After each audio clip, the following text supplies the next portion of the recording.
हमारा 6 टॉपिक है phases of circular flow of income. Circular flow of income में कितने फेजेज होते हैं? तो बेसिकली 3 फेजेज होते हैं। पहला फेज है प्रोडक्शन फेज। प्रोडक्शन फेज में क्या होता है कि जो फर्म होता है वो गुड्स एंड सर्विसेज का प्रोडक्शन करता है with the help of factor services. तो प्रोडक्शन फेज में फर्म क्या करता है? गुड्स एंड सर्विसेज का प्रोडक्शन करता है with the help of factor services. वो फैक्टर सर्विसेज कौन प्रोवाइड करता है? Household. That second, income phase in which factor income is paid by the firm to household. Firm क्या करता है? हाउस होल्ड को फैक्टर इनकम पेमेंट करते हैं in the form of rent, interest, wages and profit. मतलब income phase में just simple कि firm क्या करेगा? फैक्टर इनकम पेमेंट कर देगा हाउस होल्ड को। Third, expenditure phase.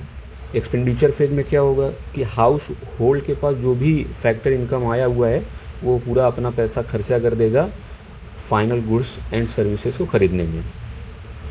तो in which household spends total income.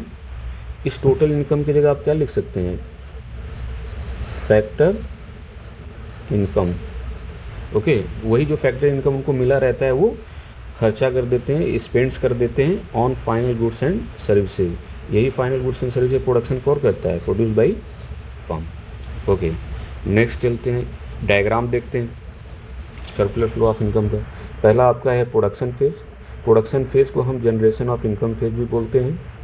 Okay, और इनकम फेज दूसरा है, तो इनकम फेज को डिस्ट्रीब्यूशन ऑफ इनकम फेज भी बोलते हैं।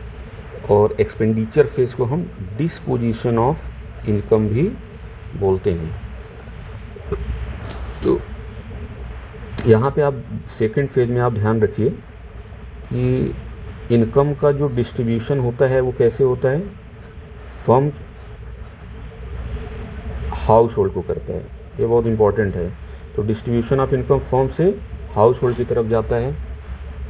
और थर्ड फेज में क्या है कि डिस्पोजिशन ऑफ इनकम या एक्सपेंडिचर फेज हाउस होल्ड की तरफ से फर्म सेक्टर की तरफ जाता है। ओके, ये बात आप ध्यान रखिए। नेक्स्ट, तो इस टॉपिक से एग्ज़ाम में एक इम्पॉर्टेंट क्वेश्चन भी आ सकता है। जैसे देखिए क्या दिया हुआ है कि disposition phase of circular flow of income involves flow of factor income from firm to household. आप ऊपर देखें है ना, क्या लिखा था?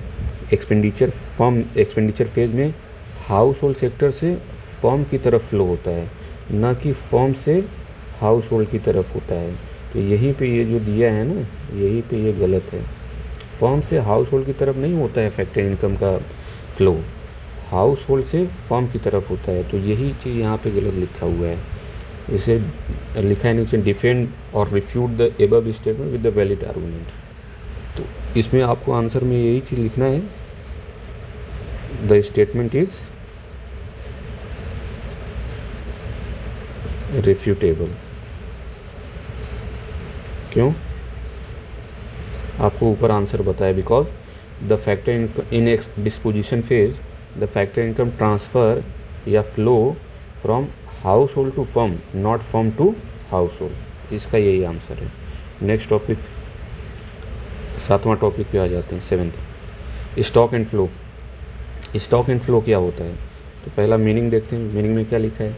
It includes those variables which are measured at a particular point of time या एनी पॉइंट ऑफ टाइम। ये जो वर्ड है पर्टिकुलर पॉइंट ऑफ टाइम या एनी पॉइंट ऑफ टाइम, इसी से पहचाना जाता है कि कोई कॉन्सेप्ट स्टॉक है या फ्लो है। स्टॉक के पहचानने के लिए क्या है? पर्टिकुलर पॉइंट ऑफ टाइम या any point of time. Flow में कौन सा वर्ड यूज किया जा रहा है? ड्यूरिंग या ओवर पीरियड ऑफ टाइम। तो फ्लो के कॉन्सेप्ट को पहचानने के लिए कौन सा word?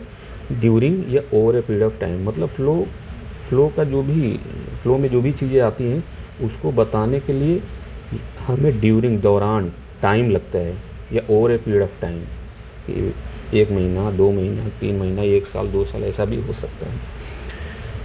Next point, time dimension.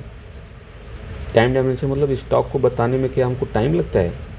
नहीं, it does not have time dimension. Stock के कॉन्सेप्ट को बताने के लिए हमको टाइम की ज़रूरत नहीं पड़ती, आप जब भी देखो तभी बता सकते हैं। Flow, while it has time dimension, time dimension का मतलब फ्लो के कॉन्सेप्ट को बताने के लिए हमको टाइम लगता है। जैसे मान लो किसी टैंक से किसी पानी गिर रहा है किसी गमले में, तो अब गमले में कितना पानी आया हुआ है ये कोई नहीं बता सकता जब तक कि वो टैंक से पानी गिरना बंद ना हो जाए, है ना। तो फ्लो को बताने के लिए आपको टाइम लग सकता है। नेचर ऑफ कॉन्सेप्ट, ये किस तरीके का कॉन्सेप्ट है, स्टैटिक। तो फ्लो कैसा कॉन्सेप्ट है, सॉरी स्टॉक कैसा कॉन्सेप्ट है, स्टैटिक इन नेचर। स्टैटिक का मतलब होता है डू नॉट चेंज, मतलब ऐसा कॉन्सेप्ट जो चेंज न हो, या ऐसा स्टेटमेंट जो चेंज ना हो। तो स्टॉक का ये भी बड़ा इंपॉर्टेंट पॉइंट है कि ऐसी चीज़ जो चेंज ना हो तो वो स्टॉक कॉन्सेप्ट है। और फ्लो में क्या है, it is dynamic in nature. Dynamic का मतलब जो चीज़ें चेंज होती रहती हैं। जैसे गमले में कितना पानी एग्जैक्टली है, आप वो उसमें फ्लो हो रहा है टैंक से बराबर, तो आप एग्जैक्टली बता नहीं सकते। तो टैंकी का पानी खाली होगा और गमले में टोटल पानी भर जाएगा, तब आपको एग्जैक्टली पता चले गमले में कितना पानी है। तो गमले का पानी बताने के लिए आपको टाइम लगेगा। मतलब क्यों, क्योंकि गमले का पानी बार बार चेंज हो रहा है, क्योंकि टैंकी से फ्लो हो रहा है। Example, population on 24 December 2020। ये पर्टिकुलर एक टाइम दे रखा है, exactly any point of time या at a particular point of time. तो 24 दिसंबर एग्जैक्टली दिया हुआ है। National wealth, quantity of wheat stored, कहीं पे गेहूँ रखा हुआ है, वीट रखा हुआ, डायरेक्ट आप बता सकते हैं कि कितना कितना नहीं है। नंबर ऑफ बर्थ ड्यूरिंग, देखो यहाँ पे ड्यूरिंग लगाने की वजह से ये फ्लो कॉन्सेप्ट हो गया। नेशनल इनकम, नेशनल इनकम को जब आप डेफिनेशन पढ़ोगे ना उसमें वर्ड आता है ड्यूरिंग या over a period of time, इसी वजह से पहचान लिया जाता है। Quantity of wheat produce, quantity of wheat produce, wheat कितना प्रोड्यूस किया गया ये भी एक एग्जांपल है। और एग्जांपल आप देख सकते हैं, classify the following into stock and flow, जैसे ये सब एग्जांपल है। आप चाहो तो इसको ले लो, स्क्रीनशॉट आप इसका ले सकते हो, कितने एग्जांपल है ये सब। आप एग्जांपल लेके स्क्रीनशॉट ले लो, आप इसका एग्जांपल सॉल्व कर सकते हो, देख सकते हो। ओके, चलिए आगे बढ़ते हैं नेक्स्ट कॉन्सेप्ट की तरफ। नेक्स्ट कॉन्सेप्ट है लीकेज एंड इंजेक्शन। ये leakage and injection circular flow of income से रिलेटेड है। जहाँ पे मैं कह रहा था कि इकोनॉमी में कोई भी सेक्टर पैसा नहीं बचाएगा, सर्कुलर फ्लो ऑफ इनकम को, ये मैंने आपको बताया कि एग्जाम्पशन सच लास्ट वाला एग्जाम्पशन, उसमें लिखा था इकोनॉमी में कोई पैसा नहीं बचाएगा सर्कुलर फ्लो ऑफ इनकम जब रहेगा तो। लेकिन अगर कोई पैसा बचा लिया तो उसको बोलते हैं leakage. Circular flow of income में कोई भी सेक्टर अगर पैसा बचाया तो उसको लीकेज बोलते हैं, कि किसी ने पैसा बचा लिया, सेव कर लिया तो लीकेज हो गया। अच्छा, मान लो किसी ने पैसा अगर इकोनॉमी में पैसा लगा दिया तो उसको बोलते हैं इंजेक्शन। क्या मतलब है इसका? लीकेज का पहला पॉइंट देखिए, it means withdrawal of money from circular flow of income. वही सर्कुलर फ्लो ऑफ इनकम में से कोई पैसा निकाल ले तो उसको क्या बोलते हैं? लीकेज। बट इट इंजेक्शन में it means addition of money in the circular flow of income. Circular ऑफ इनकम में किसी ने पैसा ऐड कर दिया, मतलब किसी ने पैसा इकोनॉमी में इन्वेस्ट कर दिया, उसको इंजेक्शन बोलते हैं। Next concept, it contracts of the production process. Production process को ये क्या कर देता है? मतलब कि सिकोड़ देता है।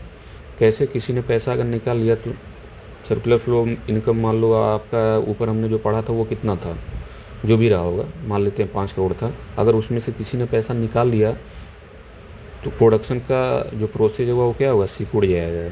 क्यों? किसी ने पैसा निकाल लिया है, इन्वेस्टर्स के पास या प्रोड्यूसर के पास अब उतना पैसा नहीं जाएगा, है ना, उसका प्रोडक्शन कम हो जाएगा। It leads to expansion in the production process. अब प्रोड्यूसर के पास अगर पैसा जाएगा तो वो प्रोडक्शन का प्रोसेस एक्सपेंड कर देगा, बढ़ा देगा।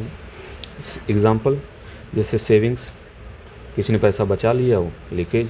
टैक्सेज, जैसे सरकार आपसे या गवर्नमेंट आपसे टैक्स के नाम पे पैसा ले लेते, इकोनॉमी से पैसा लीकेज हो जाएगा। इंपोर्ट, जैसे आप अपने देश से ना खरीद के बाहर किसी देश से आप सामान मंगा रहे हो, जाहिर सी बात है आपके देश का पैसा चला जाएगा बाहर देश में, तो लीकेज।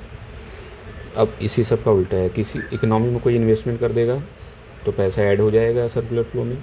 एक्सपोर्ट का मतलब बाहर देश में अगर आप सामान बेच रहे हो तो बाहर देश से आपके देश में पैसा आएगा तो सर्कुलर फ्लो बढ़ जाएगा इनकम का। गवर्नमेंट परचेज, सरकार अगर गवर्नमेंट कोई भी सामान खरीदते हैं तो इकोनॉमी में पैसा जाएगा ही जाएगा। ये सब चीज़ें। Next topic intersectoral flows. ये संदीप घर में टॉपिक नहीं दे रखा है, ये वीके में ये टॉपिक दिया हुआ है। ओके, तो इंटरसेक्टोरल फ्लोज क्या होता है, या फिर household and firm sectors are depend on each other in the circular flow of income justify the statement. कह रहे हैं कि सर्कुलर फ्लो ऑफ इनकम में household and firm sector एक दूसरे के ऊपर डिपेंड करते हैं। इस बात को आप एक्सप्लेन कर दिया, जस्टिफाई कर दिया स्टेटमेंट को। तो आप सिंपल सा इसको देख सकते हैं, each sector in the economy depends on each other. Economy में जो भी सेक्टर्स है वो एक दूसरे के ऊपर डिपेंड करते हैं, हालांकि सिर्फ हाउस होल्ड और फर्म का हम बता रहे हैं। पहला point, firm sector depends on house hold for factors services. मतलब फर्म जो होता है वो डिपेंड करता है हाउस होल्ड के ऊपर कि हाउस होल्ड हमको फैक्टर सर्विसेज क्या करे, प्रोवाइड करे। ओके, मतलब house hold factor service provide करेगा फर्म को तभी तो वो प्रोडक्शन करेंगे। Next, house hold sector depends on firm. House hold depend करता है फर्म के ऊपर किस चीज़ के लिए, for supply of goods and services. मतलब फर्म सामान बनाएगा और वो जब तक हाउस होल्ड को सामान नहीं बेचेगा तो वो कंजम्पशन करेगा कैसे। इसलिए क्या होता है, हाउस होल्ड डिपेंड करता है टोटली फर्म के ऊपर, वो हमें सामान सेल करे तो हम सामान खरीदें। नेक्स्ट, आज के लिए इतना ही, बाकी नेक्स्ट क्लास में हम लोग मिलते हैं।